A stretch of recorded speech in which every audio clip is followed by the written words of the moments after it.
And he brought them to the land of Shinar, to the house of his God, and placed the vessels in the treasury of his God. Then the king commanded Ashpenaz, his chief eunuch, to bring some of the people of Israel, both of the royal family and of the nobility, youths without blemish, of good appearance and skillful in all wisdom, endowed with knowledge, understanding, learning, and competent to stand in the king's palace, and to teach them the literature and language of the Chaldeans. The king assigned them a daily portion of the food that the king ate and of the wine that he drank. They were to be educated for 3 years, and at the end of that time they were to stand before the king. Among these were Daniel, Hananiah, Mishael, and Azariah of the tribe of Judah.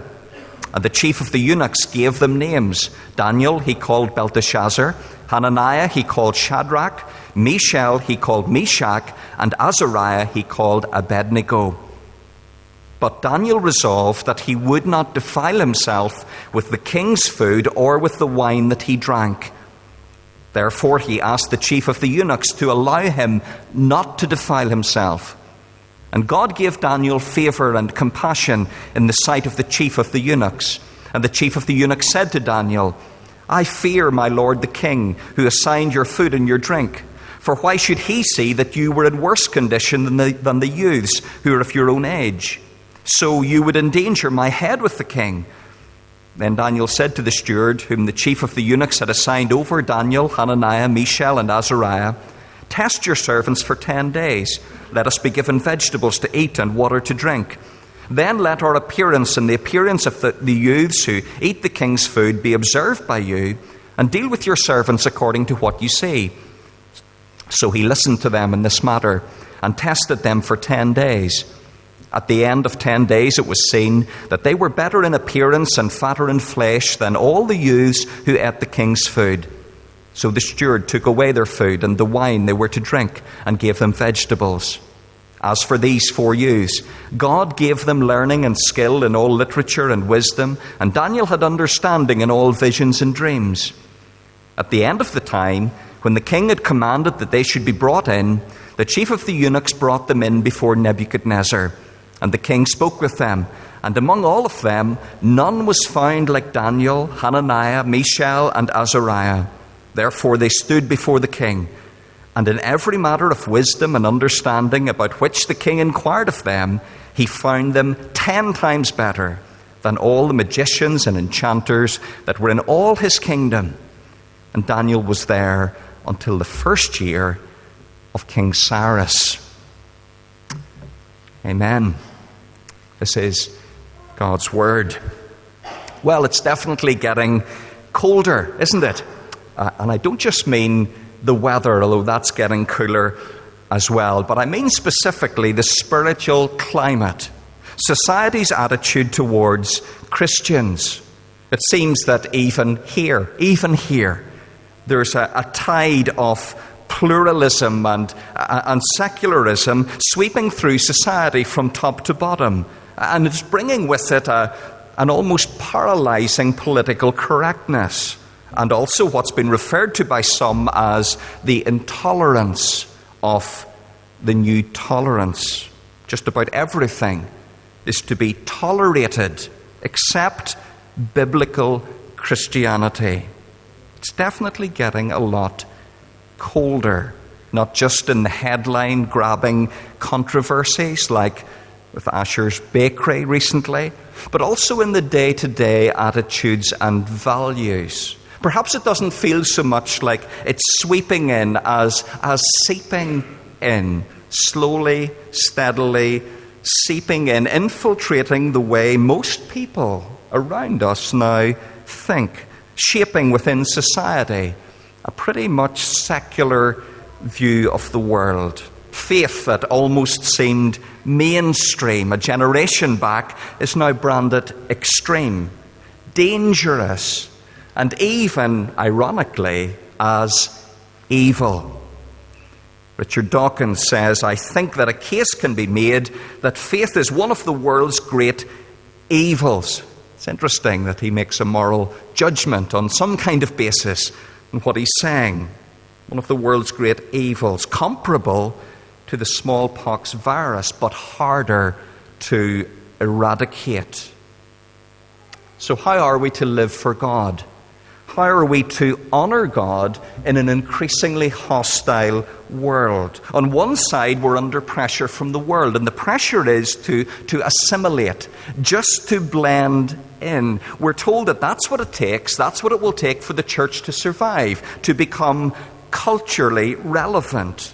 Well, then there's the opposite extreme coming at us, and it's the pressure to separate, coming from some within the church. And they say, well, that's how you honor God in a hostile world. You separate, you cut yourself off from the culture, and you form your own little subculture. So which way do we turn? Well, I want to suggest strongly that this is the way that we turn. We turn to God's Word, and we turn over these next months to the book of Daniel. You could say that Daniel is a book of two halves. First half, chapters 1 to 6, well, that's the stories. And we know most, if not all, of the great stories there are in those first 6 chapters. But the second half, chapters 7 to 12, well, that's the visions. And it's probably the part that we don't know so well. In the first half, in the stories, well, we see there how to honor God, how to honor God's name in a hostile world. And yet they're not two separate books, because throughout the stories and also the visions, we see how God honors his name in a hostile world, not just in Babylon, but actually throughout the whole of human history, that God is sovereign over. You could say that the stories show us on, if you like, a small picture scale, what the visions will show us in the big picture. So, yes, it is a book, in the first half certainly, about Daniel and his friends, but ultimately it's a book about God. And you'll have heard me say many times, God is the hero of the story, the whole story, not just the visions, but the whole story of Daniel. Chapter 1 then this morning. Chapter 1 kind of breaks us in. It introduces to us some of the main characters for some of the stories, some of the main themes. And of course, helpfully, it brings us into the setting. When we come into the setting, as the scene is set for us, we discover straight away that it's a hostile environment. It's a hostile world for God's people. So we notice straight away that God's people live in a hostile world. Verses 1 to 7. God's people live in a hostile world. This is Sean O'Grady.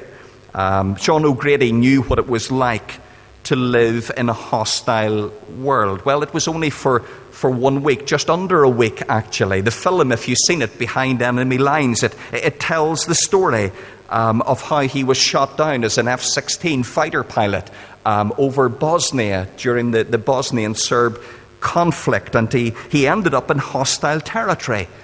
After nearly a week behind enemy lines, he was eventually rescued by US Marines. Well, this is hostile territory. This is behind enemy lines for Daniel, Hananiah, Mishael, and Azariah. And they're not just there for a week. God's people are there for 70 years. You think about these 4 young men. They'd been living in the tiny state of Judah in the Middle East, living about 2,500 years ago in Judah. They just about survived the Assyrian invasion of 701 BC, only to be faced with the even mightier Babylonians. So go back to the summer of 605 BC, and the Babylonian king Nebuchadnezzar, he just dispatched the Egyptians, and he was turning his attention towards Jerusalem, the capital city of Judah. For generations, the prophets had warned that this is what was going to happen if God's people did not turn back to him. That was the message of the prophets: turn back to God. But they didn't. And now the enemy had come. God's place and God's people were facing ruin, potential wipeout. And so with Jerusalem in his clutches, Nebuchadnezzar adopted a kind of pick and mix strategy. It was his way of asserting his authority, not sweeping it all away, but just pick and mix, just taking what he wanted at will. So let me see, I'll have some of those. And he took the vessels from the house of Judah's God, from the temple, verse 2, and he brought them to the land of Shinar, to the house of his God, and placed the vessels in the treasury of his God. It was a very symbolic way of saying, my gods are better than yours. So I'll have some of those. And then I'll have some of those as well.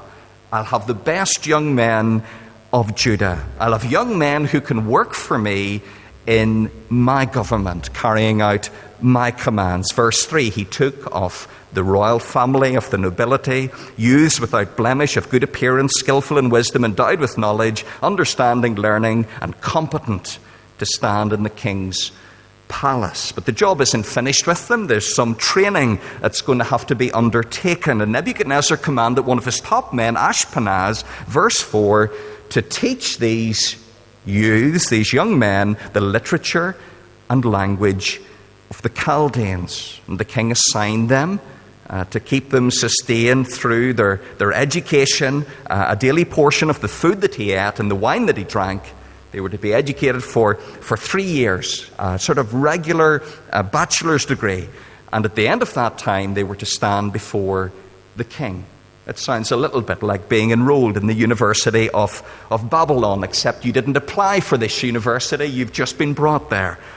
There's no hassle of a student loan, so maybe parents would think that's okay. There's nothing to pay back. And there's definitely not a super noodle in sight. The food is really, really good. And you might say, well, what's so hostile about that? I mean, it doesn't really sound like being behind enemy lines. It sounds quite good. A free education and lots of free food. What's not to like about it? But it most certainly is behind enemy lines. You can tell a lot about a city from its skyline. Every year going over to the EMA conference in London, it always interests me when you look at St. Helens, a gospel church that's been there for generations, and when you're inside it's quite big. But when you go outside, you see this giant gherkin towering. I don't know if it's like 5 times the height, towering above it, dominating the skyline of London, and Lloyd's building round the corner, and the Shard further round from that. You can tell a lot about a city from its skyline. Just to keep you awake, which city is this? You can shout it out. Sydney. This, Paris, and this, that's Newry. I hope there's no one from Newry this morning, but I was thinking famous cities. Let's see what skylines I can find. Next thing it'll be Ballybogey will be a city. But anyway, famous cities. Here's another one. This is Babylon.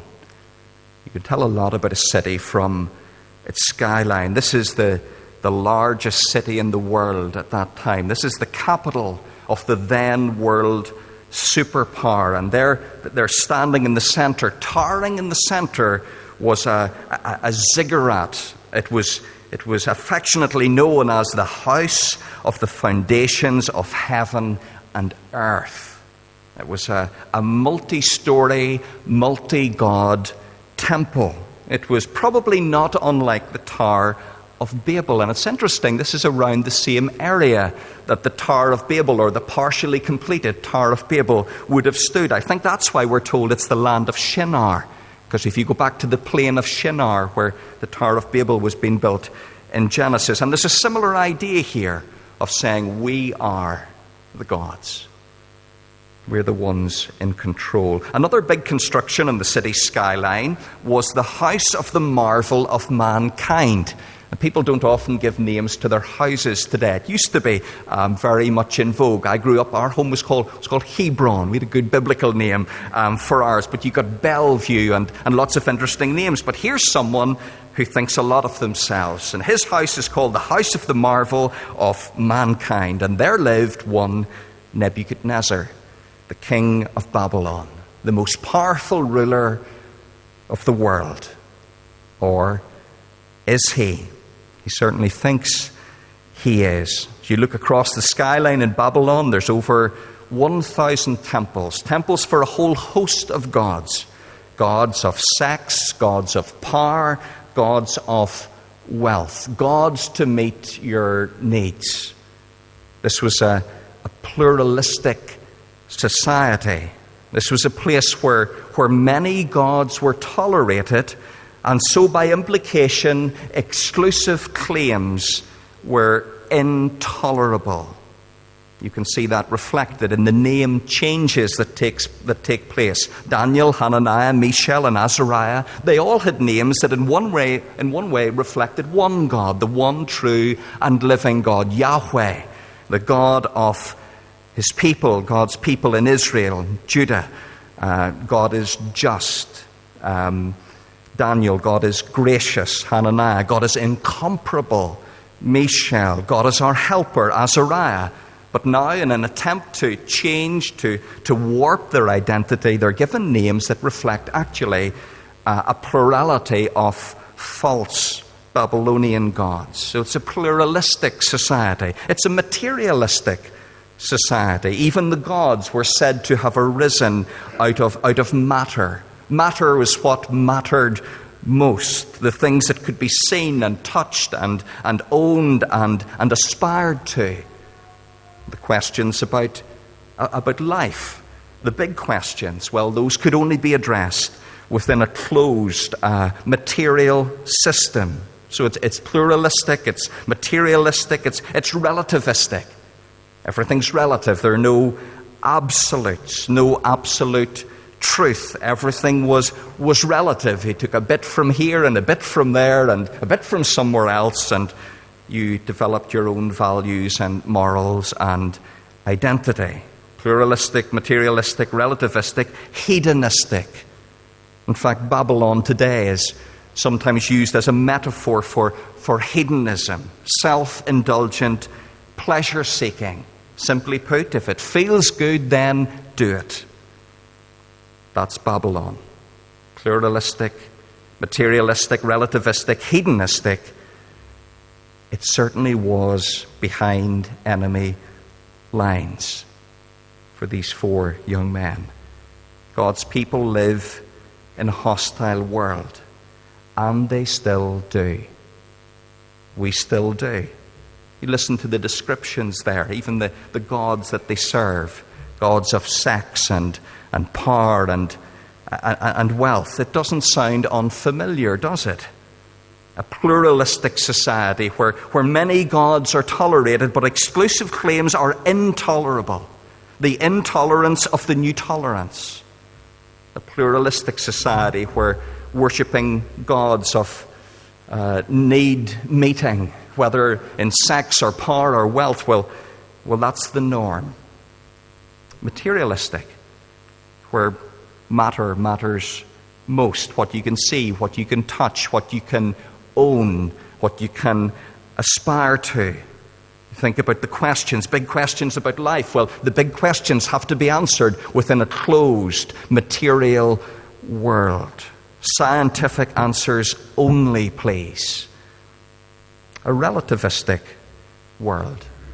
Is that not the society that we live in? A society where there are said to be no absolutes. Absolutes are dangerous. Absolutism is dangerous. No absolute truth. Everything is relative. You take a bit from here and a bit from there. You determine your own morality, your own values, your own identity. You're in charge.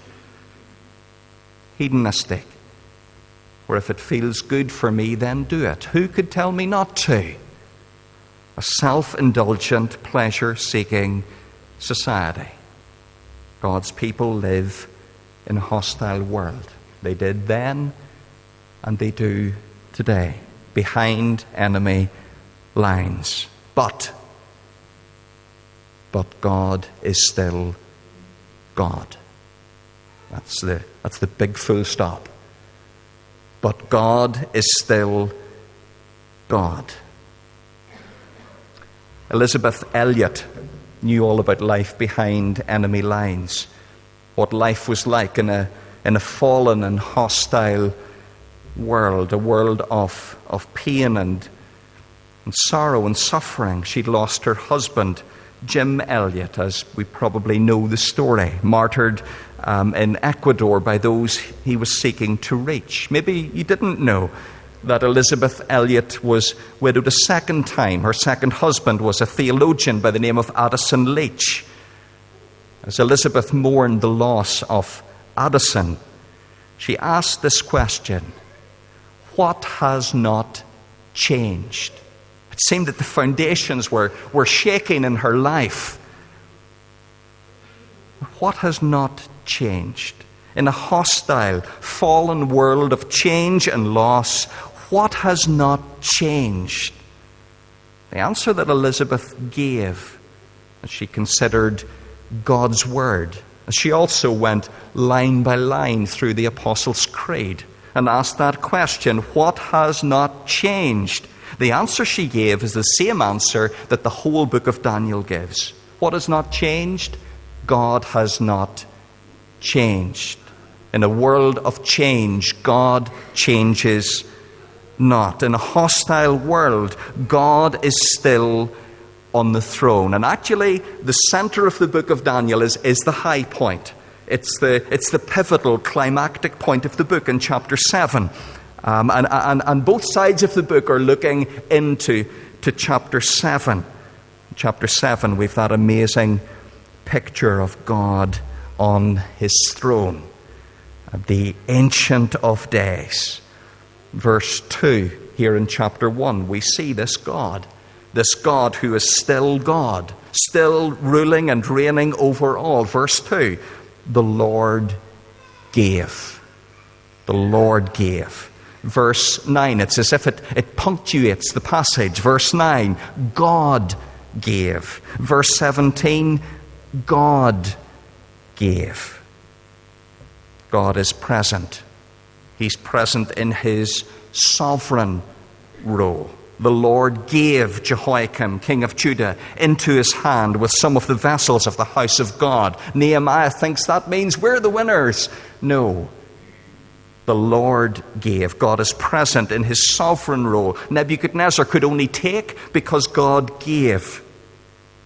God is also present, we could say, in his silent role, behind the scenes, quietly, all things serving his good purpose, unseen yet all powerful. There he was, giving Daniel and his friends favor and compassion in the sight of the chief of the eunuchs. He's present in his sovereign role, his silent role. He's present in his, we could say, subversive role, if we're going to continue with these S's. His subversive role. He gives these four young men learning and skill in all literature and wisdom, and Daniel had understanding in all visions and dreams. Now, why is that put in there? Because God is at work. God is preparing Daniel in present circumstances for future service. God is present in his sustaining role. Yes, preparing him for future service, but even now, through the trials and the testing of their time in the king's palace, God is present, sustaining his people, and he will continue to sustain them. Verse 21 points us to the future, to a future where this unchanging God remains faithful to his word, to his promises, and to his people. Elizabeth Elliot said, God is God. What has not changed? God has not changed. God is God. And because he is God, he is worthy of my trust and obedience. I will find rest nowhere but in his holy will that is unspeakably beyond my largest notions of what he is up to. God is still God. Yes, we live in a hostile world, behind enemy lines in a fallen world, in a pluralistic, materialistic, relativistic, hedonistic society, facing trials and testing. Yes, with the pain of suffering and loss, but God is still God. God is still on the throne. He is transcendently sovereign. And He is immanently present with His people. He is powerful and loving. He is faithful and true. He is just and merciful. He is wise and gracious. He is holy and awesome. God is still God, and He has saved us, and He has called us to live for Him in a hostile world, to honor Him in a hostile world. You say, but how do we do that? Answer: holiness honors God in a hostile world. Holiness honors God in a hostile world. So here these four friends are in what sounds a bit like the Babylonian Big Brother house. The spotlight's on them, the pressure's on them. Do they just assimilate? Do they just blend in? Do they just live like everyone else? Russian novelist Dostoevsky is right. If God does not exist, then everything is permissible. If God is not God, if they don't believe Him and His word, then everything is permissible. Just blend in. Why worry about it? Anything goes. But if God is God, then God is other. God is holy. And so God is honored by the holiness of His people. Verse 8 is right in the middle of the story. It's the pivot, it's the turning point of this story. But Daniel resolved that he would not defile himself with the king's food or with the wine that he drank. Therefore he asked the chief of the eunuchs to allow him not to defile himself. Now there are a whole host of reasons suggested as to why. Why did Daniel choose this issue to draw the line on? Why did he not choose the names? Why did he not choose some of his lessons? He would probably have had astrology classes. Why did he not choose those? Why this? Why does he draw the line here? And actually, we can't be sure. All that we do know is that to have taken the king's food and wine for these four men in this situation would have been a defiling thing. In some way, they knew it was contrary to God's will and God's way for His people. Daniel and his friends' holiness, their distinctive otherness as God's saved people, would have been compromised, it would have been tarnished, it would have been spoiled and defiled. And Daniel and his friends, they recognize a higher authority. They know there is a higher throne. And they know that their God sits on the throne and rules over all. That God is still God. And what will honor Him most here in this most hostile and dangerous environment is their holiness. The holiness of His people. Do we bow before a higher authority, a higher throne? Do we believe that God is still God? Do we believe that what will honor Him most in a hostile world, in the situations we find ourselves in from day to day, we're surrounded by attitudes that have been infiltrated with the world's thinking, that we are to be holy. The holiness of His people is what will honor Him most. Peter was writing to Christians in exile. He was writing to God's people in a hostile world, to people who were under pressure to assimilate, to just conform to the culture and thinking and lifestyle of those around him. Peter says in 1 Peter 3, "Have no fear of them, nor be troubled, but in your hearts regard Christ the Lord as holy. God is still God. And always being prepared to make a defense to anyone who asks you for a reason for the hope that is in you. We say, well, if someone asked, I'd be ready. I'd be ready to let my otherness and holiness show if someone asked. In commenting on this verse, John Piper asks, when was the last time someone did actually ask you for a reason for the hope that is within you? When was the last time that the way you lived was so distinctively holy that someone just had to ask, what makes the difference? Who makes the difference? Piper concludes, maybe the reason people aren't asking is because when they look at us, they see people who live and think and hope just like them. Same ambitions, same desires, same lifestyle, same thinking, same worldview, or certainly that's how it must seem. Holiness begins in the heart. Daniel resolved. Literally, he impressed it on his heart firmly, steadfastly in his heart.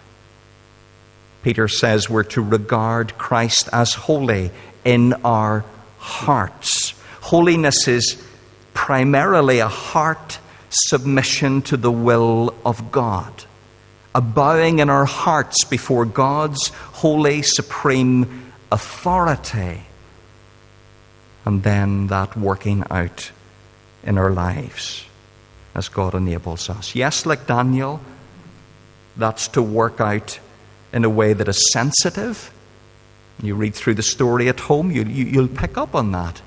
Daniel had manners here. He was sensitive, and yet he was decisive. Sensitive as opposed to aggressive. This was no placard-wielding protest. This is a sensitive and yet decisive, clear stand in holy submission to God. Peter says, do it with gentleness and respect, having a good conscience, so that when you're slandered, those who revile your behavior in Christ may be put to shame. It's not assimilation, it's not blending in, definitely not. But it's not separation either. It's distinction, distinctiveness. It's engaging with distinction. Daniel doesn't just assimilate into Babylonian pagan culture, but he doesn't separate, he doesn't withdraw. He doesn't say, come on guys, we're out of here, tools down. No, he lives his life in Babylon. He engages with distinction, with godly wisdom as God gives him wisdom, with godly integrity. His stand is decisive. His holiness is distinctive. It's clear to see, and it becomes clearer. It's also dangerous. This is a pretty dangerous place. This is a society where you could lose your head very quickly. His holiness was dangerous. It was risky. He's putting his neck on the line with this. And holiness is risky. There are always consequences when our lives are lived to distinctively honor God. That can really cost us in many ways. But holiness honors God in a hostile world. You be holy because I am holy. Holiness honors God in a hostile world, and none more than the holiness of Jesus. Jesus, who came into this hostile and fallen world. Jesus, the eternal Son of God, who went willingly behind enemy lines to live a life of holiness, of perfect holiness, to perfectly execute God's holy, saving mission. For us, Jesus didn't assimilate. He certainly didn't separate. Jesus engaged with supreme distinction. He engaged to transform, to turn lives upside down. He engaged decisively and distinctively, and yes, dangerously, with the greatest personal cost. Jesus wasn't so much like the grounded fighter pilot who had no choice but to live behind enemy lines.